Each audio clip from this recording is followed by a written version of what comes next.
Bismillahirrahmanirrahim. Assalamualaikum warahmatullahi wabarakatuh. Alhamdulillahirabbil alamin. Wassalatu wassalamu ala asyrafil anbiya'i wal mursalin wa ala alihi wa ashabihi wa man ittaba'a hudahu ila yaumiddin. Amma ba'd. Bapak-bapak dan ibu-ibu, ikhwan dan akhwat, saudara-saudari sekalian yang dirahmati dan dimuliakan oleh Allah Subhanahu wa taala. Kembali kita bersyukur pada Allah Subhanahu wa taala pada pagi hari yang penuh berkah ini. Allah masih limpahkan kepada kita seluruh rahmat, nikmat dan karunia dan khususnya taufik untuk kembali hadir dalam majlis tadabbur Al-Quran yang penuh berkah ini. Mudah-mudahan kita semua senantiasa dilimpahkan oleh Allah dengan nikmat kesehatan, sehat walafiat dan senantiasa istiqamah di dalam jalan Allah Subhanahu wa taala. Salawat beserta salam kita doakan untuk uswah dan qudwah kita, suri tauladan kita Nabi Muhammad sallallahu alaihi wasallam. Semoga senantiasa Allah berikan juga kepada seluruh keluarga beliau, zuriyah beliau dan kepada seluruh sahabat radhiyallahu anhum ajmain dan kepada umatnya ila yaumil qiyamah. Amin ya rabbal alamin.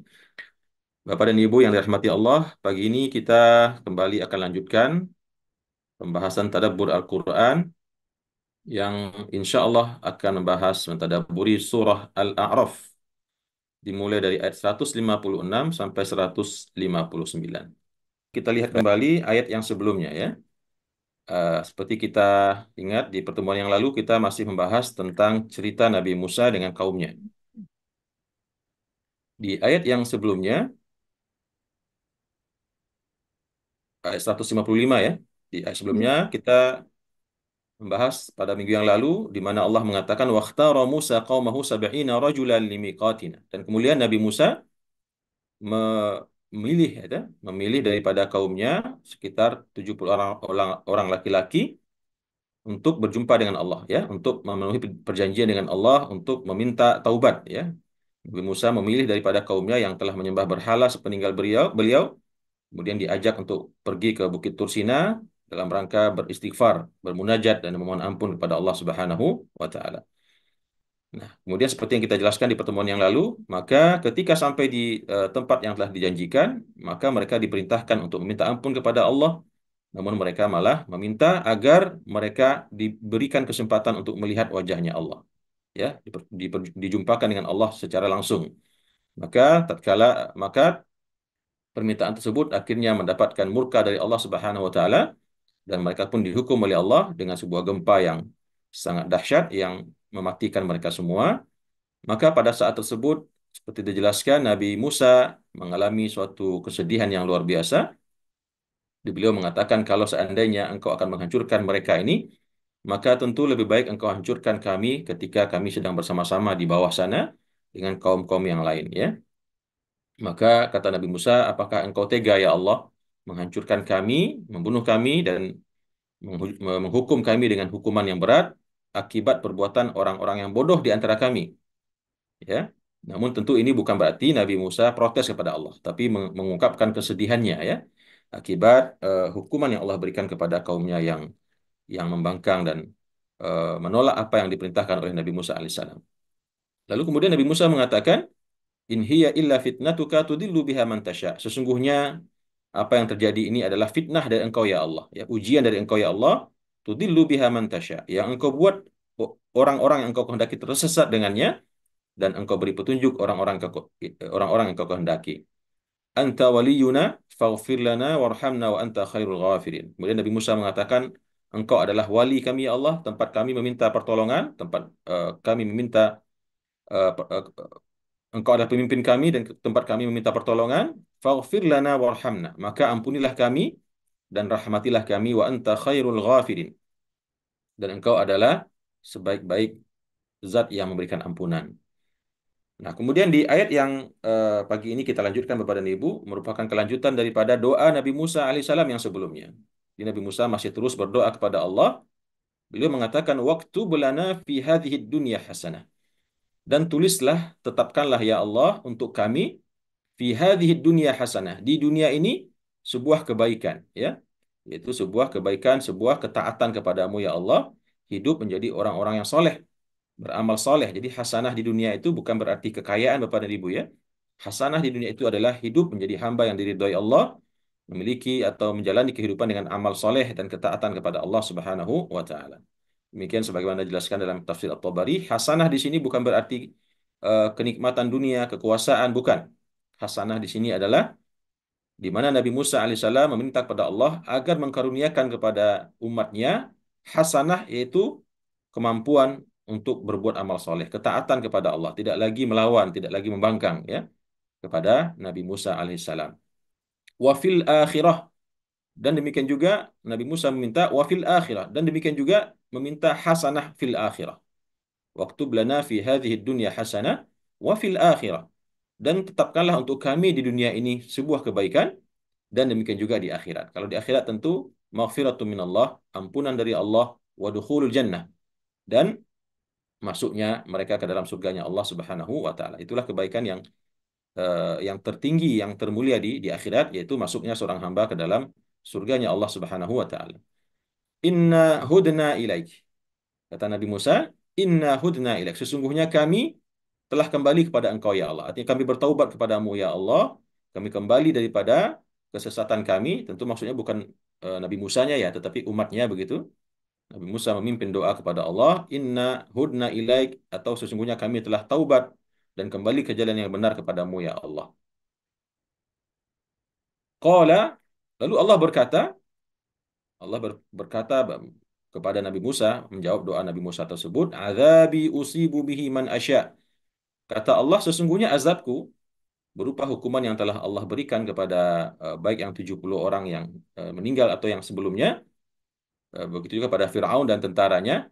Qala azabi usibu bihi man asya. Sesungguhnya azabku, siksaanku atau hukumanku, aku timpakan dengannya kepada orang-orang yang aku kehendaki, kata Allah. Jadi memang Allah menghendaki mereka untuk disiksa, dihukum, ya, diiqab di dunia akibat kebangkangan mereka atau perlawanan mereka kepada Nabi Allah Nabi Musa alaihissalam.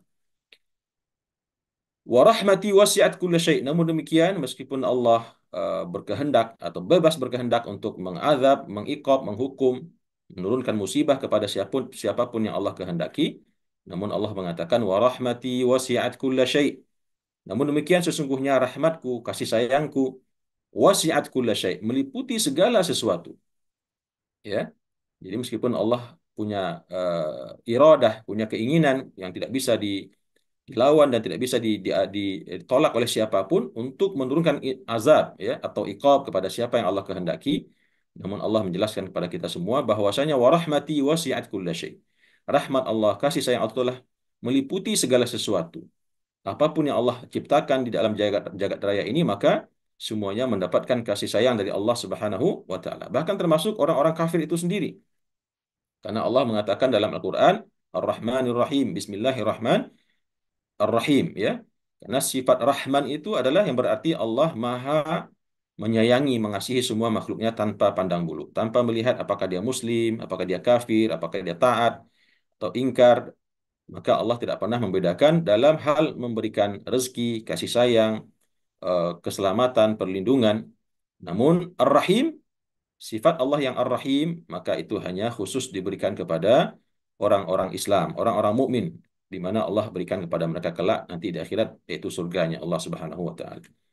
Allah mengatakan wa rahmati wasi'at kulla syai'. Namun demikian, meskipun Allah bebas berkehendak untuk menghukum siapapun yang Allah inginkan, tapi Allah menegaskan wa rahmati wasi'at kulla syai'. Sesungguhnya rahmatku, kasih sayangku meliputi segala sesuatu. Termasuk umat Nabi Musa, ya, yang telah diselamatkan oleh Allah dari Firaun. Ketika dulu mereka hidup di negerinya Firaun, mereka diintimidasi sedemikian rupa, dipotong tangan dan kakinya, dibunuh anak laki-lakinya, didistakan dan dihinakan perempuan-perempuannya. Lalu Allah selamatkan dan Allah seberangkan mereka dari Laut Merah dengan izin Allah melalui tongkat Nabi Musa, ya. Namun mereka sendiri yang tidak mensyukuri nikmat-nikmat Allah tersebut dan terus membangkang kepada Nabi Allah Nabi Musa alaihissalam. Fasa'aktubuha lilladzina yattaqun. Maka kata Allah, aku akan menetapkan rahmat itu khususnya kepada orang-orang yang bertakwa. Ya. Nah, rahmat di sini ada juga yang mengartikan kasih sayang Allah nanti di akhirat, yaitu surganya Allah. Tapi di sini lebih kita fahami sebagai kasih sayang yang umum, Bapak dan Ibu, ya. terhadap segala sesuatu, kepada manusia, muslimnya dan kafirnya, kepada binatang, kepada tumbuhan dan segala sesuatu yang ada di alam jagat raya ini mendapat bagian daripada rahmat atau kasih sayangnya Allah Subhanahu wa taala. Fasa'aktubuha lilladzina yattaqun. Maka aku akan menetapkannya kepada orang-orang yang bertakwa kepadaku, wa yu'tuna zakata walladzina hum biayatina yu'minun. Allah berikan kasih sayang itu khusus, kasih sayang yang khusus ya. Setelah kasih sayang yang umum, Allah berikan kasih sayang khusus kepada orang-orang bertakwa kepada Allah, wa yu'tuna zakah, dan orang-orang yang menunaikan zakat, mengeluarkan zakat dari kelebihan harta yang Allah berikan kepadanya, walladzina hum biayatina yu'minun, dan orang-orang yang mereka itu beriman dengan ayat-ayat kami, firman-firman Allah yaitu Al-Qur'anul Karim dan kitab-kitab sebelumnya yang pernah Allah turunkan. Bapak dan Ibu rahimakumullah, di tafsir At-Tabari dijelaskan bahwasanya ketika ayat ini dibacakan atau makna daripada ayat ini yang tentunya adalah kandungan daripada cerita atau dialog yang terjadi antara Nabi Musa dengan kaumnya yang diabadikan dalam Al-Quran dengan redaksi yang kita baca hari ini, maka mendengar penjelasan Nabi Musa tersebut di mana Allah mengatakan Allah bebas menghukum siapapun yang dikehendaki dan kasih sayangnya meliputi segala sesuatu, namun Allah khususkan di sini orang-orang yang bertakwa, memberikan zakat dan beriman dengan ayat-ayatnya, maka berkatalah iblis ya, iblis berkata mendengar ayat ini, inna rahmati wa rahmati wasi'at kulla syai'. Ya, iblis berkata, kalau begitu saya bagian dari syai' itu. Saya adalah bagian dari segala sesuatu. Ya, karena kulla syai' itu kan umum, mencakup apa saja. Lalu iblis tampil berkata kepada Allah, ya Allah, dengan gembira gembira, ya. Dia mengatakan, ya Allah, kalau begitu aku termasuk yang mendapatkan rahmatmu ya Allah, karena aku sebagian atau bagian dari segala sesuatu, kata iblis mendengar pernyataan Allah ini. Lalu mendengar perkataan iblis tersebut, maka Allah sambung ayat ini dengan mengatakan fasa'aktubuha lilladzina yattaqun. Aku akan tuliskan, tetapkan kasih sayangku itu untuk orang-orang yang bertakwa, takut kepada Allah, menunaikan zakat dan mereka beriman dengan ayat-ayat kami. Maka tentu seketika iblis keluar daripada kelompok orang-orang yang mendapatkan rahmat Allah ini. Karena iblis seperti kita ketahui makhluk yang menyombongkan diri dan ingkar kepada perintah Allah Subhanahu wa taala. Kemudian juga seperti yang dijelaskan dalam tafsir At-Tabari, Bapak dan Ibu, ayat ini kemudian juga dibaca oleh atau kandungan daripada firman Allah ini dibaca atau diketahui oleh orang-orang Yahudi, kemudian mereka dengan bersemangat juga mengatakan, kalau begitu kami orang-orang Yahudi, dan bahkan di riwayat yang lain disebutkan juga orang-orang Nasrani mengatakan, kami termasuk orang-orang yang mendapatkan kasih sayang Allah. Ya, kenapa demikian? Karena mereka mendakwakan kami bertakwa kepada Allah, kami juga menunaikan zakat, dan kami beriman dengan ayat-ayat Allah yang turun kepada Nabi Musa, itu kitab Taurat dan kitab Injil.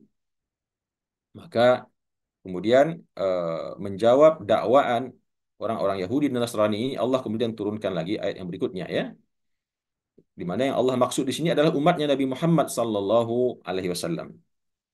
Allah mengatakan orang-orang yang akan dilindungi, yang akan mendapatkan rahmat oleh Allah, yaitu orang-orang yang bertakwa, orang-orang yang menunaikan zakat, orang-orang yang beriman dengan ayat-ayat kami. Siapa mereka? Allah jelaskan di ayat berikutnya. Allah mengatakan alladzina yattabi'una ar-rasulan nabiyyal ummi, yaitu orang-orang yang mau mengikuti rasul ini. Ar-rasul di sini adalah Nabi Muhammad sallallahu alaihi wasallam. Jadi Allah khususkan rahmatnya itu kepada Nabi Muhammad sallallahu alaihi wasallam. Di kitab tafsir Bapak Ibu kita baca panjang sekali ya penjelasan di mana ketika mengetahui kandungan ayat ini Nabi Musa merasa cemburu begitu. Nabi Musa merasa cemburu dengan Nabi Muhammad dan umatnya. Dan Nabi Musa meminta kepada Allah agar keistimewaan tersebut diberikan kepada Nabi Musa dan umatnya. Dan itu tidak dikabulkan oleh Allah. Bahkan Nabi Musa kemudian meminta, kalau begitu jadikan aku umatnya Nabi Muhammad sallallahu alaihi wasallam, dan itu juga tidak diberikan oleh Allah Subhanahu wa taala. Jadi memang rahmat yang Allah maksud di sini dikhususkan kepada umatnya Nabi Muhammad sallallahu alaihi wasallam. Seperti yang dijelaskan di dalam kitab tafsir Bapak dan Ibu, ya, tatkala umat Nabi Musa mengetahui ayat ini, maka kemudian mereka meminta kepada Nabi Musa untuk bagaimana supaya keistimewaan tersebut diberikan kepada mereka, ya. Kemudian pada saat itu Nabi Musa mengatakan kepada mereka, aja'al lakumul arda masjidan wa tahuran wa aja'al lakum sakinah fi qulubikum wa aja'alukum taqra'una taurah an zuhuri qulubikum. Maka pengganti daripada keistimewaan ini, Nabi Musa mengatakan kepada kaumnya, kalau begitu saya akan minta kepada Allah agar Allah menjadikan untuk kalian bumi ini menjadi masjid, ya. Karena seperti diketahui umat Nabi Musa itu tidak boleh sholat di sembarangan tempat seperti kita, ya. Mereka harus di tempat yang khusus, ya, tidak bisa sembarangan. Seperti umat Nabi Muhammad bisa sholat di mana saja selama tempat itu bersih, suci, tidak ada najis yang secara jelas terlihat, maka bumi bagi umat Nabi Muhammad adalah tempat sujud. Makanya tidak heran kalau kita lihat di Eropa misalkan, atau di tanah suci, orang sholat di jalan raya biasa tanpa sejadah. Karena memang Allah sudah jadikan bumi itu secara prinsip atau secara umum suci, ya.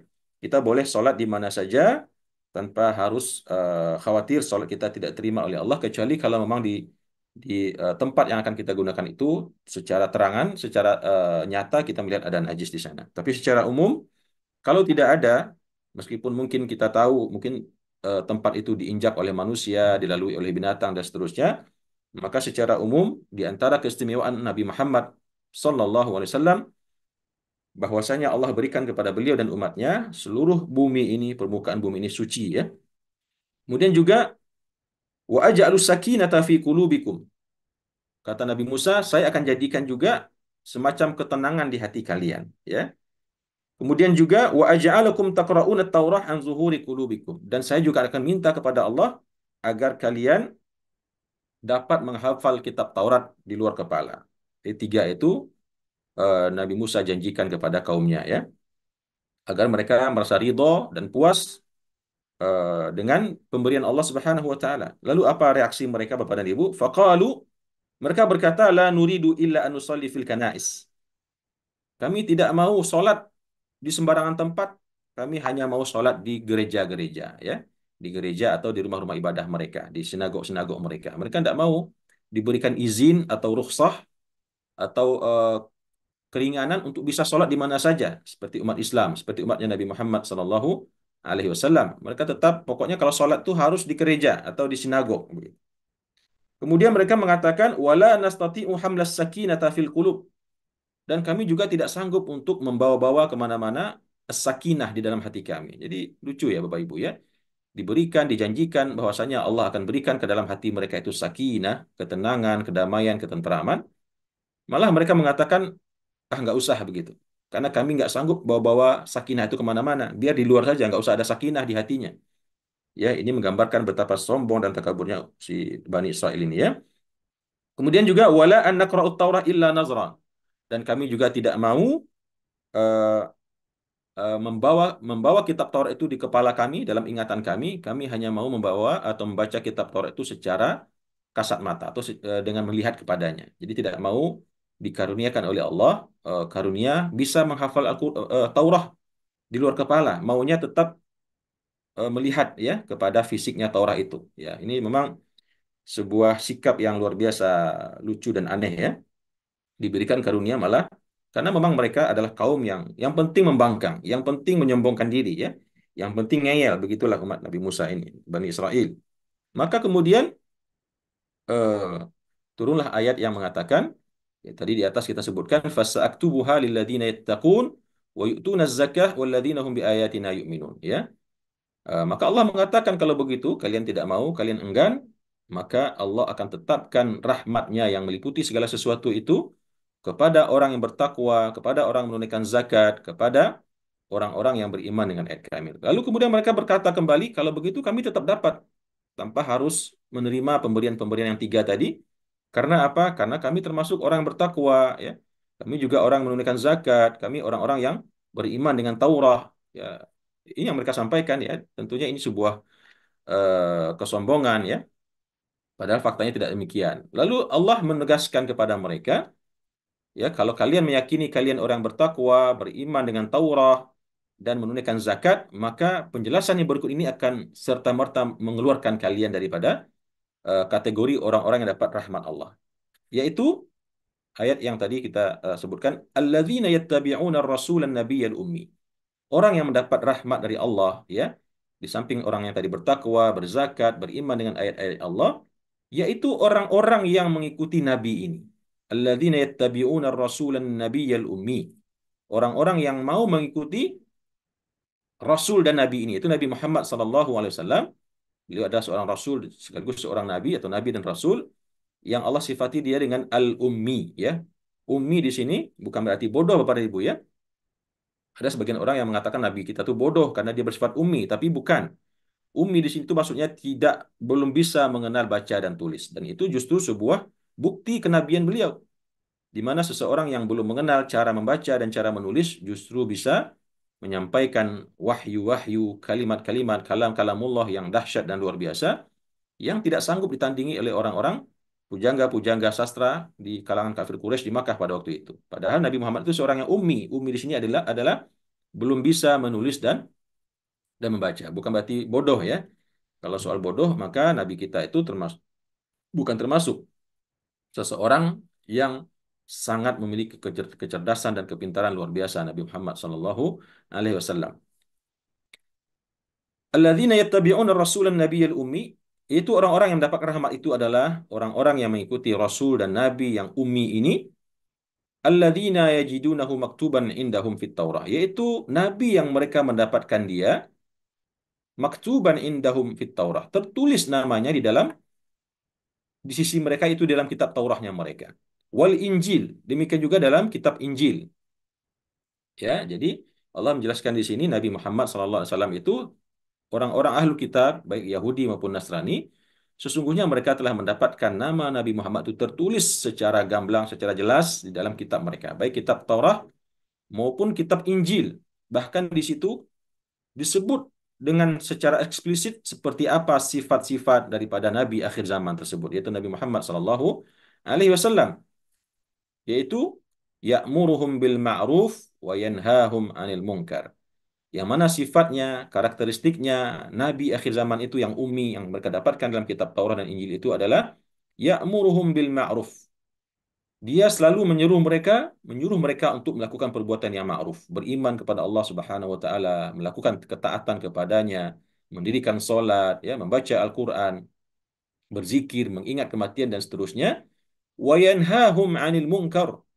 Dan demikian juga Rasul Nabi yang ummi itu melarang mereka daripada perbuatan-perbuatan yang mungkar, perbuatan-perbuatan dosa, maksiat, ya, al-kabair was-saghair, baik dosa-dosa besar maupun dosa-dosa kecil. Kemudian wa yuhillu lahumut thayyibat, dan juga di antara karakter Nabi al-ummi, ar-rasul al-ummi tadi itu adalah dia menghalalkan kepada pengikutnya yang baik-baik. Ya, seperti di mana Rasulullah SAW menghalalkan semua binatang ternak, ya. Tidak seperti yang dilakukan oleh orang-orang kafir Quraisy, ya, yang mengharamkan onta yang telah melahirkan sekian kali, ada yang mengharamkan onta yang telah dipotong kupingnya dan seterusnya seperti yang telah kita bahas di beberapa pertemuan sebelumnya. Maka Nabi Muhammad SAW datang kepada umatnya untuk menghalalkan semua yang baik-baik, membatalkan dan menghapuskan semua khurafat-khurafat yang mereka buat dari syariat, menghalalkan ini, mengharamkan ini yang tidak ada sama sekali wahyu atau petunjuk dari Allah terhadap hal tersebut. Jadi Rasulullah SAW sifatnya adalah menghalalkan kepada mereka yang baik-baik, membatalkan pengharaman-pengharaman yang tidak ada dasarnya. Wa yuharrimu alaihimul khaba'ith, dan sebaliknya Nabi Muhammad tersebut, ya, mengharamkan untuk mereka segala yang buruk-buruk. Khamar, khinzir, ya, darah, nanah, ya, dan hal-hal yang seperti termaktub dalam Al-Quran yang tadinya dianggap halal oleh orang-orang kafir, ya. Wa yuharrimu alaihimul khaba'ith, dan dia mengharamkan untuk mereka segala yang buruk-buruk, bangkai yang diharamkan dalam Al-Quran yang sudah kita lewati tadaburnya di surah Al-Maidah sebelumnya, ya. Kemudian juga karakteristik berikutnya daripada Nabiul Ummi yang disebutkan dalam kitab Taurah dan Injil mereka itu adalah wa yadha'u anhum israhum wal aghlal, di mana Nabi tersebut juga membebaskan mereka dari israhum. Israhum di sini dalam tafsir dijelaskan perjanjian-perjanjian mereka dengan Tuhan mereka sebelumnya. Wal aghlal artinya belenggu-belenggu maksiat belenggu-belenggu pembangkangan yang melilit jiwa mereka. Jadi wa yadha'u anhum isra'um itu artinya Nabi Muhammad SAW itu datang kepada umat akhir zaman ini membatalkan perjanjian-perjanjian antara manusia dulu dengan Tuhan, ya. Seperti perjanjiannya Bani Israel, di mana mereka berjanji untuk taat pada Allah dan juga bagaimana juga Allah menetapkan ketetapan-ketetapan kepada mereka yang sangat berat. Seperti kalau ingin taubat, maka caranya adalah dengan membunuh dirinya sendiri. Dan juga di antara syariat yang berat yang diberikan Allah kepada Nabi Musa, kalau ada bagian tubuh yang terkena, mohon maaf, air kencing begitu, maka cara membersihkannya adalah kulitnya harus dipotong. Begitu yang saya dapatkan dalam penjelasan riwayat di kitab tafsir. Memang berat sekali ya syariat yang harus dijalani oleh umat Nabi Musa ini. Seperti yang tadi kita jelaskan, mereka harus membunuh dirinya kalau melakukan suatu perbuatan dosa besar, dan ketika ingin bertaubat dan kalau ingin taubatnya diterima, mereka harus membunuh dirinya dan membunuh satu sama lain kalau dosanya itu berjamaah. Kemudian juga seperti dijelaskan, kalau tubuh mereka terkena percikan kencing atau tersiram air kencing, maka cara membersihkannya kulitnya harus dipotong. Tidak sama dengan syariatnya Nabi Muhammad yang cukup dibasuh, dicuci dengan air, ya. Nah, ini yang diangkatkan oleh Nabi Muhammad. Wa yadha'u anhum israhum, dan meletakkan atau membatalkan daripada mereka itu beban-beban yang membelenggu mereka, wal aghlal. Aghlal di sini adalah karakter-karakter buruk, yaitu sifat-sifat pembangkangan, pengkhianatan, pembelotan dan seterusnya. Nah, inilah yang dibawa oleh Nabi Muhammad SAW kepada umat manusia. Allati kanat alaihim, yang mana semua itu berada dulu pada diri mereka, yaitu umat-umat sebelumnya, ya, khususnya Bani Israel, berupa perjanjian-perjanjian yang memberatkan dan demikian juga sifat-sifat buruk yang membelenggu jiwa mereka. Kemudian kata Allah, "Falladzina amanu bihi", maka orang-orang yang beriman dengannya, dengan Nabi Muhammad SAW itu, wa azzaruhu, dan memuliakannya, wa nasaruhu, dan menolongnya, ya. Wattaba'un nur alladhi unzila ma'ahu, dan kemudian mengikuti cahaya yaitu Al-Qur'an alladhi unzila ma'ahu, yang diturunkan bersamanya, ulaika humul muflihun. Mereka itulah orang-orang yang beruntung. Jadi ayat ini Bapak dan Ibu rahimakumullah, tentunya di samping dia mengangkat cerita tentang bagaimana dulu Nabi Musa alaihissalam dengan kaumnya yang diberikan pilihan, ya, diberikan iming-iming untuk mendapatkan berbagai macam karunia, kemudian mereka menolaknya dengan kesombongan, maka kemudian di situ Allah jelaskan bagaimana bahwasanya rahmat itu Allah khususkan kepada Nabi Muhammad SAW. Maka di samping itu ayat ini memang turun di saat dakwah Rasulullah SAW di Mekah dan di Madinah, ya, kepada orang-orang Bani Israel yang didakwahi oleh Rasulullah SAW dan tentunya juga membangkang dan menolak dakwahnya Nabi Muhammad SAW.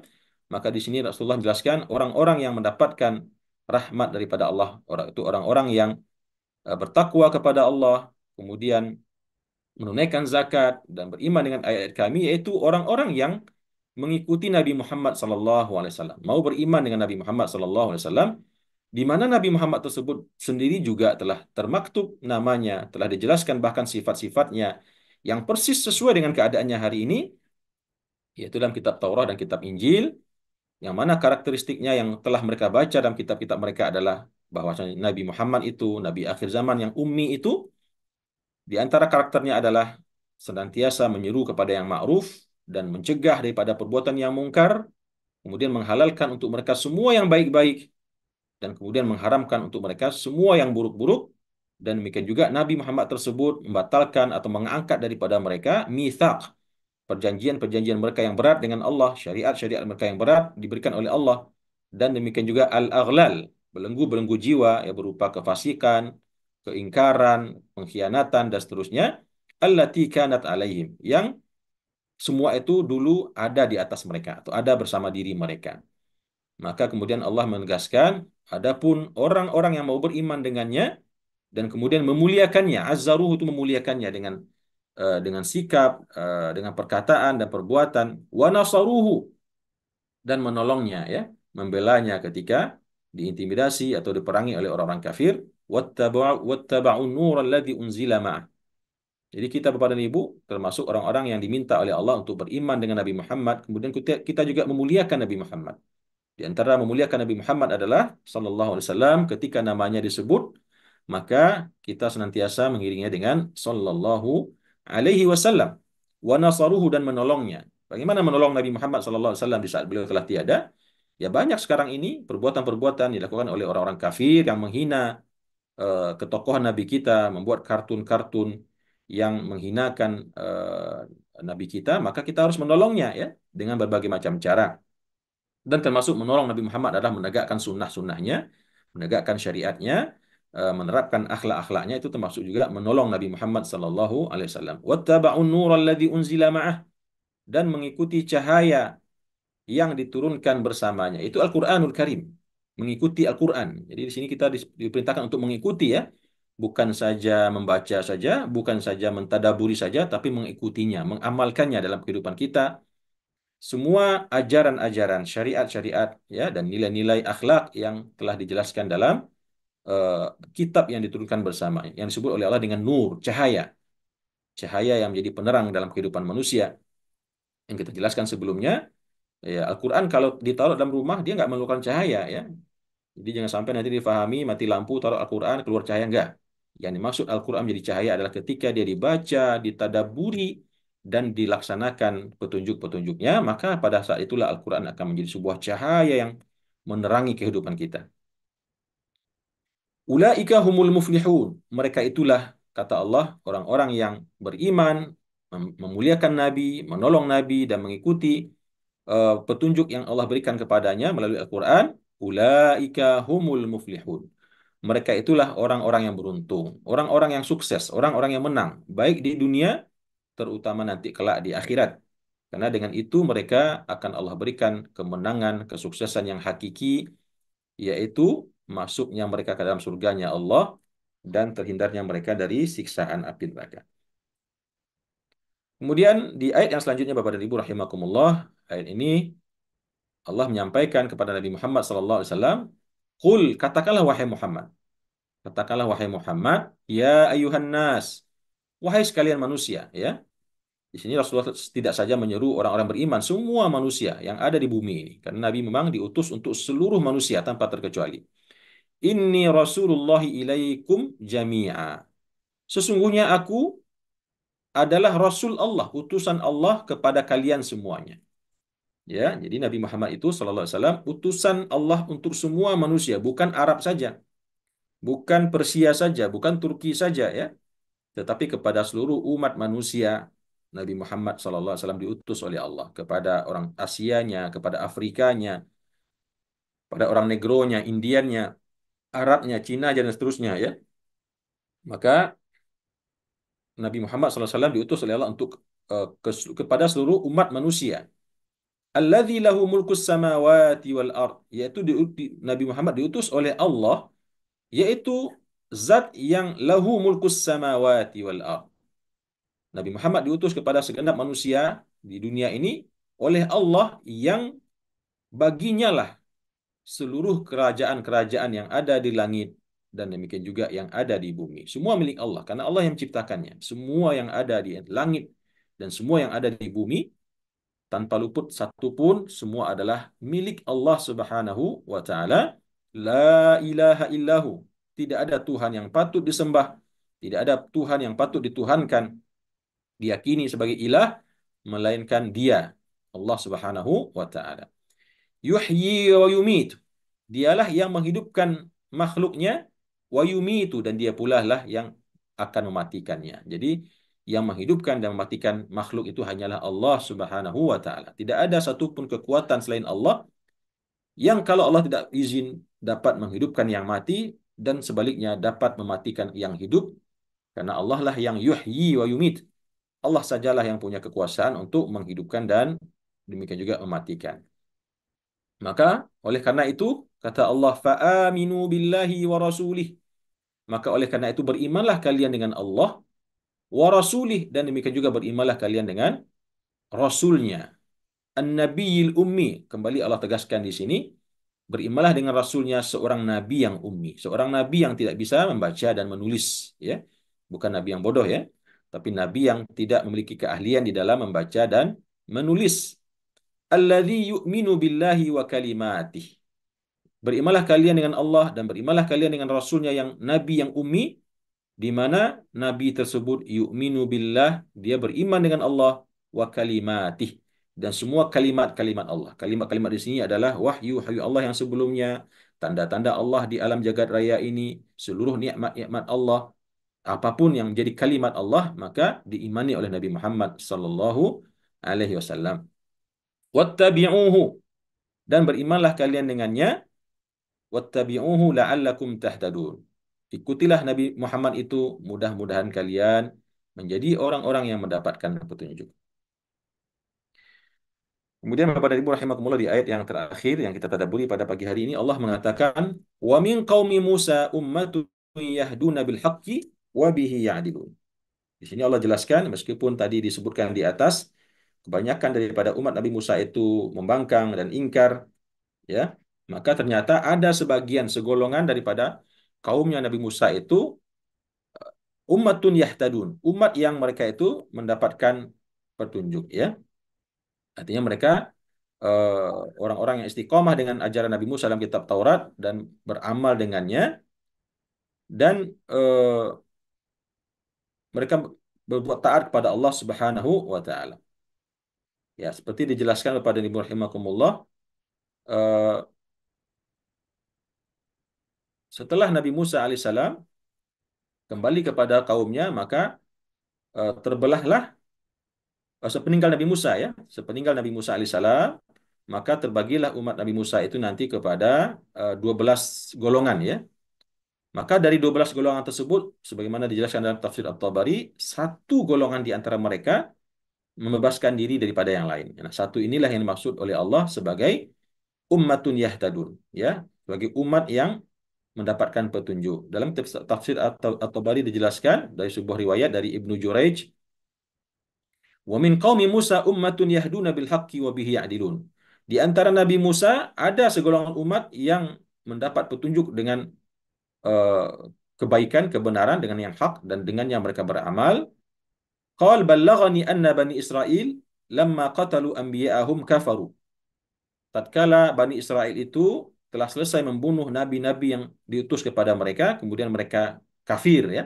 Setelah itu, wa kanu itsna asyara sabtan, dan pada waktu itu mereka berjumlah 12 golongan, maka berlepas dirilah satu golongan dari mereka. Jadi dari 12 golongan ini yang telah terpecah sepeninggal Nabi Musa dan kemudian mereka membunuh nabi-nabi yang ada, maka satu di antara 12 golongan tersebut melepaskan dirinya dari perbuatan-perbuatan saudara-saudara mereka yang 11 golongan, ya. Wa'tadaru, lalu mereka memohonkan ampun kepada Allah atas apa yang mereka lakukan. Wasa'alullaha an yufarriqa bainahum wa bainahum, dan mereka memohon kepada Allah supaya dipisahkan, dijauhkan daripada kelompok yang 11 yang lain. Fafatahallahu lahum nafaqan fil ardi, maka seketika itu ketika mereka memohon bermunajat kepada Allah agar diampuni dan dihindarkan daripada perangai buruk teman-teman mereka, saudara-saudara mereka yang 12, yang 11 kelompok yang lain, maka kata Allah, fafatahallahu lahum nafaqan fil ard, maka tiba-tiba Allah bukakan semacam terowongan di dalam di bawah bumi. Fasaru fihi, lalu mereka masuk ke dalamnya dan berjalan ke dalamnya, hatta kharaju min wara'is sin, ya. Lalu sampai akhirnya mereka berjalan berjalan dalam terowongan tersebut, lalu keluarlah mereka di seberang negeri Cina. Fahum hunalik, dan mereka terus berada berkembang biak sampai di sana sekarang. Hunafa muslimun yastaqbiluna kiblatana. Mereka jadi orang-orang yang hanif, orang-orang yang memeluk agama Islam dan menghadap kepada kiblat kita. Wallahu alam, ya, siapa yang dimaksud di sini? Satu golongan daripada umat Nabi Musa yang tentunya pasti mereka akhirnya beriman dengan Nabi Muhammad SAW, yang dijelaskan dalam riwayat Ibnu Jurayj ini, sekelompok daripada 12 kelompok umat Nabi Musa yang terpecah sepeninggal beliau, yang taubat kepada Allah akibat perbuatan saudara-saudara mereka yang membunuh para nabi, lalu Allah bukakan kepada mereka semacam terowongan dari perut bumi dan mereka masuk ke dalamnya dan berjalan terus, ya. Akhirnya mereka keluar di suatu tempat yang di sini disebutkan di baliknya negeri Cina. Wallahu alam, ya, apakah itu di Indonesia atau di mana? Wallahu alam. Dan mereka di sana, kata riwayat ini, menjadi orang menjadi orang yang lurus, orang yang baik, berislam dan menyerahkan dirinya kepada Allah dan juga menghadap kepada kiblat kita. Berarti beriman ya, menjadi orang-orang muslim. Allahu alam apakah itu orang-orang pecahan negara Rusia ya seperti Tajikistan, Kazakhstan dan seterusnya. Mungkin bisa jadi itu yang dimaksud. Yang mungkin juga mereka atau berarti mereka juga keturunan Bani Israel. Allahu alam.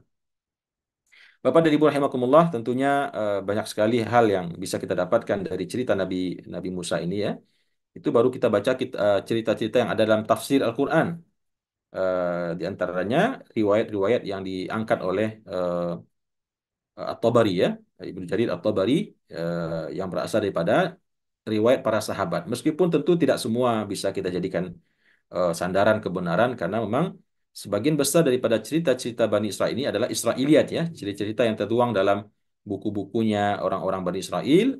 Makanya Nabi mengatakan, kalau datang kepada kalian cerita berita tentang orang-orang Bani Israel, maka jangan bohongi, jangan ingkari dan jangan percayai. Ya, terima ya, terima saja ya sebagai bahan wawasan dan ilmu pengetahuan. Baik Bapak dan Ibu rahimakumullah, demikian yang bisa saya sampaikan pada pagi hari ini tentang tadabbur surah Al-A'raf ayat 156 sampai 159 yang sebagian bercerita tentang doanya Nabi Musa alaihissalam untuk kaumnya yang kemudian dibalas oleh Allah dengan mengatakan rahmat Allah itu meliputi segala sesuatu, tapi kemudian dikhususkan oleh Allah hanya kepada Nabi Muhammad umatnya Nabi Muhammad sallallahu alaihi wasallam.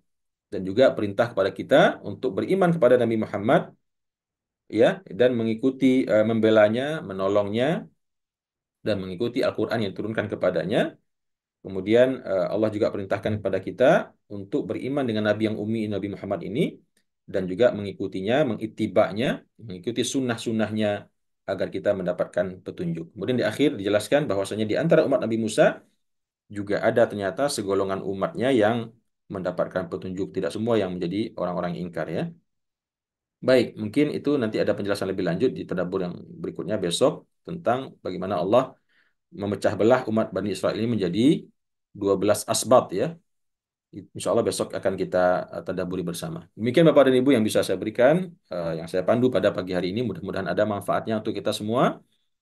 Dan kita lanjutkan insya Allah kepada forum diskusi dan tanya jawab.